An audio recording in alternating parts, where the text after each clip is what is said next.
আয়াত 52 ওয়া ইন্না হাযিহি উম্মাতুকুম উম্মাতান ওয়াহিদাতান ওয়া আনা রাব্বুকুম ফাত্তাকুনি। অনুবাদ, আর আপনাদের এ উম্মত তো একই উম্মত, এবং আমিই আপনাদের রব, অতএব আমারই তাকওয়া অবলম্বন করুন। তাফসির ১ নং ফুটনোটের বিবরণ।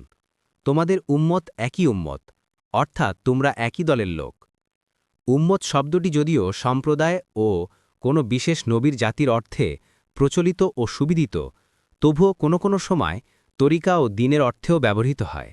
যেমন ইন্না ওয়াজাদনা আবা আনা আলা উম্মাতিম ইন্না আলা আসারিহিম মুহতাদুন। আমরা আমাদের পিতৃপুরুষদেরকে একটি দিনে বা তরিকা বা জীবন পদ্ধতিতে পেয়েছি। সূরা আল জুকরুফ ২৩ নম্বর আয়াত। তাই উম্মত শব্দটি এখানে এমন ব্যক্তি সমষ্টির জন্য ব্যবহৃত হয়েছে যারা কোনো সম্মিলিত মৌলিক বিষয়ে একতাবদ্ধ ছিলেন। নবীগণ যেহেতু স্থানকালের বিভিন্নতা সত্ত্বেও একই বিশ্বাস ও একই দাওয়াতের উপর একতাবদ্ধ ছিলেন, তাই বলা হয়েছে তাদের সবাই একই উম্মত। দেখুন কুর্তুবী, ইবনে কাসির, ফাথুল কাদির। পরবর্তী বাক্য নিজেই সে মৌলিক বিষয়ের কথা বলে দিচ্ছে যার উপর সকল নবী একতাবদ্ধ ও একমত ছিলেন, আর তা হল একমাত্র আল্লাহর ইবাদত করা, যার অপর নাম ইসলাম। নবীরা সবাই ইসলামের দিকে আহ্বান জানিয়েছেন। তাদের দ্বীনও ছিল ইসলাম, তাদের অনুসারীরাও ছিল মুসলিম। এই হিসেবে সমস্ত নবী রাসূল ও তাদের সত্যিকারের উম্মতগণ একই উম্মত হিসেবে গণ্য, তারা সবাই মুসলিম উম্মত। ২ নম্বর ফুটনোট।